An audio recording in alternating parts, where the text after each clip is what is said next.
ஒரு மன்னனோட ஆணவம் ஒரே ஒரு கேள்வியில நொறுங்கிப் போன கதை தெரியுமா? 100 வருஷம் இறந்த நிலையிலிருந்த ஒருவர் திரும்பவும் கண் முழிச்ச அற்புதம் எப்படி நடந்தது? வெறும் சட்டங்களா மட்டும் இல்லாம ஒரு காவியம் மாதிரி விரியிற சூரா அல் பகராவோட கடைசி பகுதிக்குள்ளதான் இந்த ரகசியங்கள் எல்லாம் இருக்கு. இது வெறும் வசனங்களோட தொகுப்பு கிடையாது. இது இருட்டிலிருந்து வெளிச்சத்துக்கு நம்மை கூட்டிட்டு போற ஒரு பெரிய பயணம். வாங்க, அந்த பயணத்துக்குள்ள நாமளும் போவோம். அதிகாரத்தின் உச்சமும் இறைவனின் சவாலும் இந்த பயணத்தோட தொடக்கமே ரொம்பவே சுவாரஸ்யமானது. அல்லாஹ் நபிமார்கள்ல சிலரை மற்றவங்கள விட சிறப்பாக்கினதா சொல்றான். மூசா நபிகிட்ட நேரடியா பேசினது, ஈசா நபிக்கு ரூஹுல் குதுஸ் மூலமா உதவினதுன்னு ஒவ்வொருத்தருக்கும் ஒரு தனிச்சிறப்பு இருந்தும் அவங்களுக்கு பின்னாடி வந்தவங்க தங்களுக்குள்ள சண்டை போட்டுக்கிட்டாங்க. இங்கதான் முதல் பாடம் ஆரம்பிக்குது. அல்லாஹ் நாடி இருந்தா அவங்க சண்டை போடாம இருந்திருக்கலாம். ஆனா மனுஷனுக்கு தேர்வு செய்யற சுதந்திரம் கொடுக்கப்பட்டிருக்கு. இதுக்கு ஒரு சரியான உதாரணம்தான் இப்ராஹிம் நபிக்கும் நம்ரூத் மன்னனுக்கும் நடந்த அந்த சரித்திர உரையாடல். தனக்கு அதிகாரம் கிடைச்சிருச்சுங்கிற ஆணவத்தோட உச்சியிலிருந்த நம்ரூத் நான் தான் கடவுள்னு வாதம் பண்ணான். அப்போ இப்ராஹிம் நபி ரொம்ப அமைதியா, என்னோட இறைவன் உயிரும் கொடுக்கிறான், மரணத்தையும் தர்றான்னு சொன்னாங்க. அதுக்கு அந்த மன்னன் திமிரா, நானும் உயிர் கொடுக்கிறேன், மரணிக்கவும் செய்றேன்னு சொல்லிட்டு ஒரு கைதிய கொன்னு இன்னொருத்தனுக்கு உயிர் பிச்சை கொடுத்தான். இப்ராஹிம் நபி அவன் கூட தர்க்கம் பண்ணல. அவனை வாயடைச்சு போக வைக்கிற அடுத்த கேள்விய வச்சாங்க. நிச்சயமா அல்லாஹ் சூரியனை கிழக்குல உதிக்க வைக்கிறான். உன்னால முடியுமா? அதை மேற்கிலிருந்து உதிக்க வைப்பார்க்கலாம்னு கேட்டாங்க. அவ்வளவுதான். அந்த கணம் ஆணவத்தோட அச்சாணியே உடைஞ்சு போய் அந்த மன்னன் வாயடைச்சு போனான். இந்த ஒரு நிகழ்வே இந்த முழு அத்தியாயத்தோட சாராம்சத்தைச் சொல்லுது. உண்மையான அதிகாரம் யாருக்கு சொந்தம்னு இது பறைசாற்றுது. வாழ்வின் அற்புதம் மற்றும் மறுமையின் சான்று. ஒருமுறை ஒருத்தர் பாழடைஞ்சு போன ஒரு ஊர் வழியா போறாரு. செத்துப்போன இந்த ஊரை அல்லாஹ் எப்படி உயிர்ப்பிப்பான்னு அவர் மனசுல நினைச்ச மாத்திரத்துல அல்லாஹ் அவரையே 100 வருஷத்துக்கு மரணிக்க வச்சு அப்புறம் உயிர்ப்பிக்கிறான். அவர் கண்முழிச்சு பார்த்தா அவர் உணவு கெட்டுப்போகாம அப்படியே இருக்கு. ஆனா அவரோட கழுதை எலும்பு கூடாகி மக்கிப் போயிருக்கு. அவர் கண்ணு முன்னாடியே அந்த எலும்புக்கூடு ஒன்னு சேர்ந்து அதுமேல சதை வளர்ந்து திரும்பவும் ஒரு முழு கழுதையா உயிர் பெற்று நிக்கிறத பாக்குறாரு. அதே மாதிரி இப்ராஹிம் நபி கேட்டப்போ 4 பறவைகளை பழக்கி அதை துண்டு துண்டா வெட்டி வேறு வேறு மலைகள்ல வச்சிட்டு அழைக்கச் சொன்னான் அல்லாஹ். அவர் கூப்பிட்டதும் அந்த பாகங்கள் எல்லாம் ஒன்னு சேர்ந்து பறவையா உயிர் பெற்று அவர்கிட்டயே பறந்து வந்துச்சு.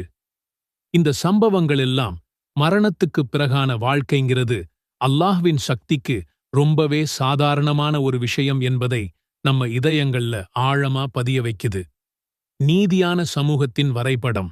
இறைவனோட அதிகாரத்தை நிலைநாட்டின பிறகு அந்த நம்பிக்கைய வச்சு ஒரு நேர்மையான சமூகத்தை எப்படி உருவாக்கணும்னு இந்த வசனங்கள் வழிகாட்டுது. இங்க தர்மத்தை பத்தி ரொம்ப அழகா பேசப்படுது. அடுத்தவங்க பார்க்கணும்னு பெருமைக்காக செய்யற தர்மம் ஒரு பாறை மேலிருக்கிற மெல்லிய தூசு மாதிரி. ஒரே ஒரு மழைக்கு மொத்தமா கரைஞ்சு போயிடும். வெறும் பாறைதான் மிஞ்சும். ஆனா அல்லாஹ்வின் திருப்திக்காக செய்யற தர்மம் செழிப்பான தோட்டத்துல நடுற விதை மாதிரி, அது பன்மடங்கு பலனைத் தரும். அதே மாதிரி ஒரு சமூகத்தோட பொருளாதாரத்தையே அழிக்கக்கூடிய வட்டி, ரிபா மிகக் கடுமையாக கண்டிக்கப்படுது. வட்டி வாங்குறவன் ஷைத்தானால் தீண்டப்பட்டவன் மாதிரிதான் மறுமையில எழுப்பப்படுவான்னு ஒரு எச்சரிக்கை வருது.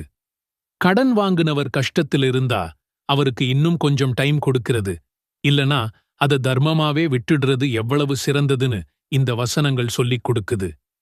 ஒரு நேர்மையான பொருளாதாரம் எப்படி இருக்கணும்னு இது தெளிவா வழிகாட்டுது.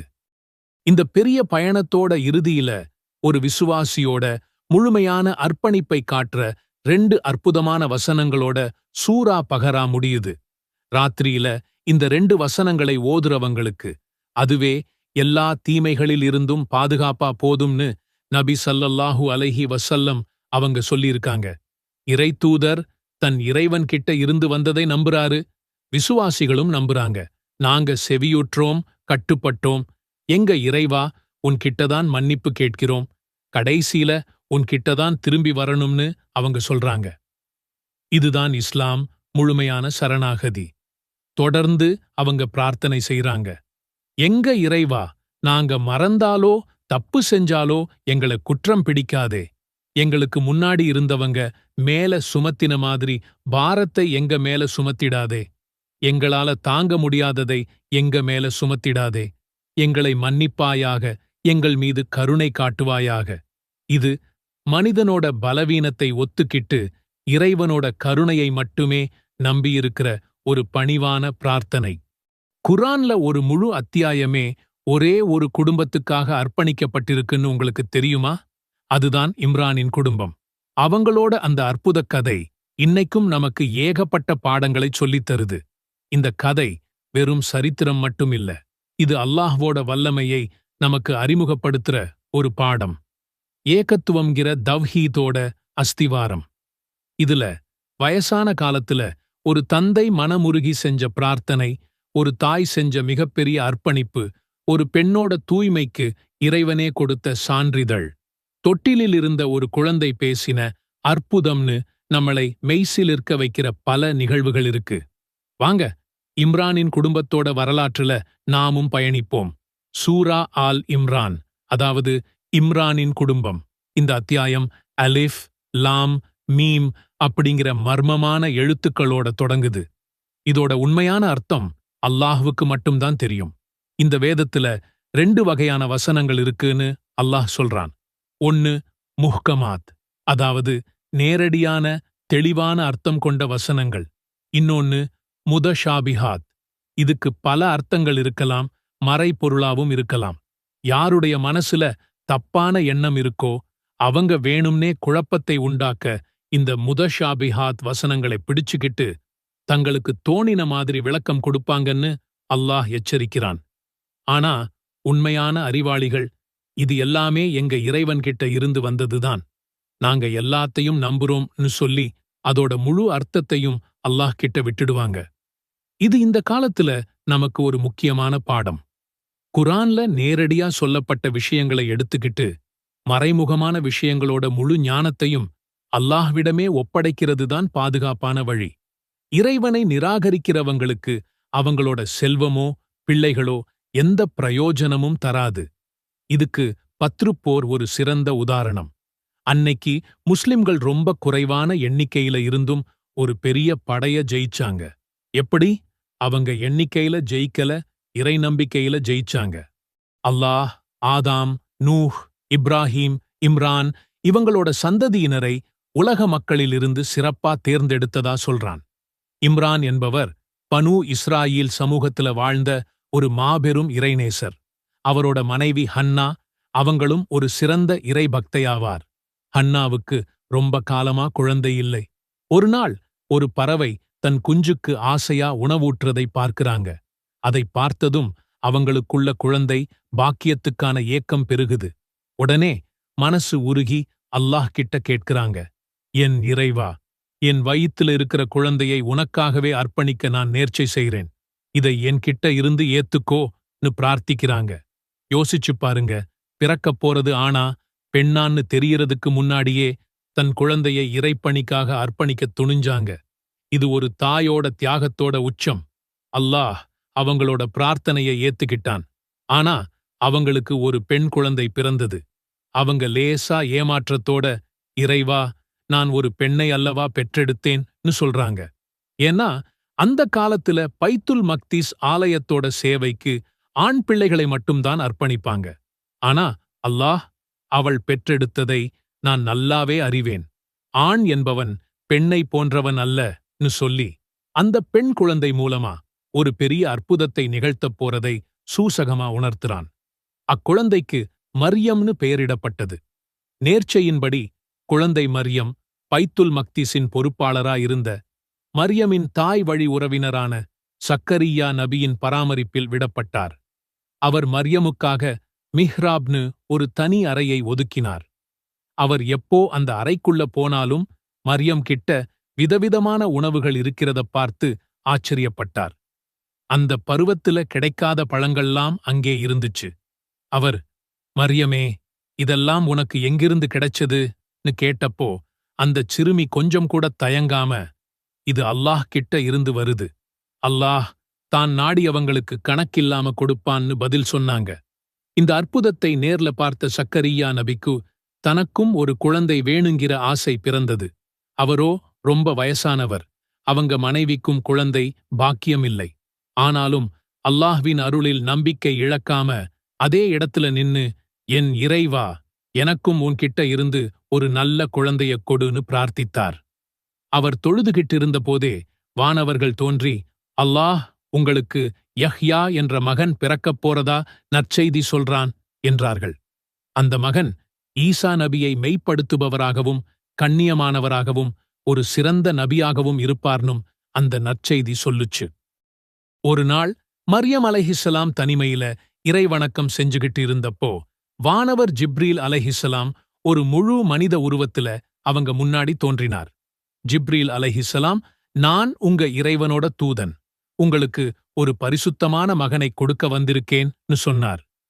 ஆச்சரியத்தோட உச்சத்துக்கே போன மரியம், எந்த ஆணும் என்னை தொடாத நிலையில எனக்கு எப்படி ஒரு மகன் உண்டாக முடியும்னு கேட்டாங்க. அதுக்கு வானவர், அப்படித்தான் நடக்கும். அது எனக்கு ரொம்ப சுலபம்னு உங்க இறைவன் சொல்றான். அவரை மனிதர்களுக்கு ஒரு அத்தாட்சியாகவும் எங்களிடமிருந்து ஒரு அருளாகவும் ஆக்குவோம். இது ஏற்கனவே முடிவு செய்யப்பட்ட விஷயம்னு சொன்னார். மரியம் அலைஹிஸ்ஸலாம் கருவுற்றாங்க. பிரசவ வலி அவங்களை ஒரு பேரீச்சை மரத்தோட அடிக்கு கொண்டு போய் சேர்த்தது. வலியாலையும் அவமானத்தாலையும் நான் இதுக்கு முன்னாடியே செத்துப் போயிருக்கக் கூடாதான்னு வருந்தினாங்க. அந்த நேரத்துல அவங்களுக்கு கீழே இருந்து ஒரு குரல் கேட்டுச்சு. கவலைப்படாதீங்க, உங்க இறைவன் உங்களுக்கு கீழேயே ஒரு நீரோடையை உண்டாக்கியிருக்கான். இந்த பேரீச்சை மரத்தை உலுக்குங்க, அது உங்க மேல பழங்களைப் போடும். சாப்பிடுங்க, குடிங்க, மனச நிம்மதியா வெச்சுக்கோங்கன்னு சொல்லிச்சு. கூடவே யாராவது வந்து கேட்டா, நான் இன்னைக்கு பேசாம இருக்க நோன்பு நோற்றிருக்கிறேன்னு சொல்லிடுங்கன்னும் அறிவுறுத்துச்சு. குழந்தைய தூக்கிக்கிட்டு ஊருக்குள்ள வந்தப்போ அவங்க எதிர்பார்த்த மாதிரியே மக்கள் பழிக்க ஆரம்பிச்சாங்க. மரியம் அலைஹிஸ்ஸலாம் ஒரு வார்த்தை கூட பேசல. அமைதியா தன்னோட மடியில இருந்த பச்சிளம் குழந்தைய நோக்கி கையை காட்டினாங்க. அவங்களுக்கு இன்னும் கோபம் வந்து, தொட்டிலில் இருக்கிற குழந்தைகிட்ட நாங்க எப்படி பேசுறதுன்னு கேலி செஞ்சாங்க. அடுத்த நொடி அல்லாஹ்வின் மிகப்பெரிய அற்புதம் நடந்துச்சு. சில நாட்களேயான அந்த பச்சிளம் குழந்தை ஈசா அலைஹிஸ்ஸலாம் தெளிவா பேச ஆரம்பிச்சார். நிச்சயமா நான் அல்லாஹ்வின் அடிமை. அவன் எனக்கு வேதத்தை கொடுத்திருக்கிறான், என்னைய நபியாகவும் ஆக்கியிருக்கிறான். நான் எங்கிருந்தாலும் என்னை பாக்கியமுள்ளவனா ஆக்கியிருக்கான். நான் உயிருடன் இருக்கும் வரைக்கும் தொழுகையையும் சகாத்தையும் நிறைவேற்ற எனக்கு கட்டளையிட்டிருக்கான். என் தாயாருக்கு நன்றி செய்யும்படியும் சொல்லியிருக்கான். நான் பிறந்த நாளிலும் நான் இறக்கும் நாளிலும் நான் மீண்டும் உயிர் பெற்று எழும் நாளிலும் என் மீது சாந்தி உண்டாகட்டும்னு அந்த குழந்தை சொல்லுச்சு. ஈசா நபி தன்னை அல்லாஹ்வின் அடிமைன்னு தான் அறிமுகப்படுத்தினாரே தவிர மகன்னு சொல்லல. அல்லாஹ் கிட்ட ஈசா நபியோட உதாரணம் ஆதம் நபியோட உதாரணம் மாதிரிதான். அல்லாஹ் ஆதம் அலைஹிஸ்ஸலாம் மை மண்ணால படைச்சு ஆகுன்னு சொன்னான், உடனே அவர் ஆகிட்டார். அப்பா இல்லாம ஈசா அலைஹிஸ்ஸலாம் பிறந்தது ஆச்சரியம்னா, அப்பாவும் அம்மாவுமே இல்லாம ஆதம் அலைஹிஸ்ஸலாம் படைக்கப்பட்டது அதைவிட பெரிய ஆச்சரியம் இல்லையா? அதனால ஈசா நபியை கடவுள்னு சொல்றது அறியாமைன்னு இஸ்லாம் சொல்லுது. இன்னும் அவருக்கு அவன் வேதத்தையும் ஞானத்தையும் தவ்ராத்தையும் இன்ஜீலையும் கற்றுக் கொடுப்பான். இஸ்ராயீலின் சந்ததியினருக்கு தூதராகவும் அவரை ஆக்குவான். இவ்வாறு அவர் ஆகியதும் இஸ்ரவேலர்களிடம் அவர், நான் உங்கள் இறைவனிடமிருந்து ஓர் அத்தாட்சியுடன் நிச்சயமாக வந்துள்ளேன். நான் உங்களுக்காக களிமண்ணால் ஒரு பறவையின் உருவத்தை உண்டாக்கி நான் அதில் ஊதுவேன். அது அல்லாஹ்வின் அனுமதியைக் கொண்டு உயிருடைய பறவையாகிவிடும். பிறவிக் குருடர்களையும் வெண்குஷ்ட ரோகிகளையும் குணப்படுத்துவேன். அல்லாஹ்வின் அனுமதியைக் கொண்டு இறந்தோரையும் உயிர்ப்பிப்பேன். நீங்கள் உண்பவற்றையும் நீங்கள் உங்கள் வீடுகளில் சேகரம் செய்து வைப்பவற்றையும் பற்றி நான் உங்களுக்கு எடுத்துக் கூறுவேன். நீங்கள் முமின்கள் நம்பிக்கையாளராக இருந்தால் நிச்சயமாக இவற்றில் உங்களுக்கு திடமான அத்தாட்சி இருக்கிறது என்று கூறினார். ரிபா, அநியாயமான நிதி ஆதாயம் அல்லாஹ்வுக்கும் அவனுடைய தூதருக்கும் எதிரான போராக அறிவிக்கப்படுகிறது. ஏன் இவ்வளவு கடுமையானது? ஏனெனில் செல்வத்தில் அநீதி சமூகங்களை அழித்து இதயங்களை கடினப்படுத்துகிறது. குரானில் உள்ள மிக நீளமான வசனம் கடன்களை எழுதுதல், சாட்சியாளர்களை அமைத்தல் பற்றி தெளிவாக விவரிக்கிறது. ஏன்?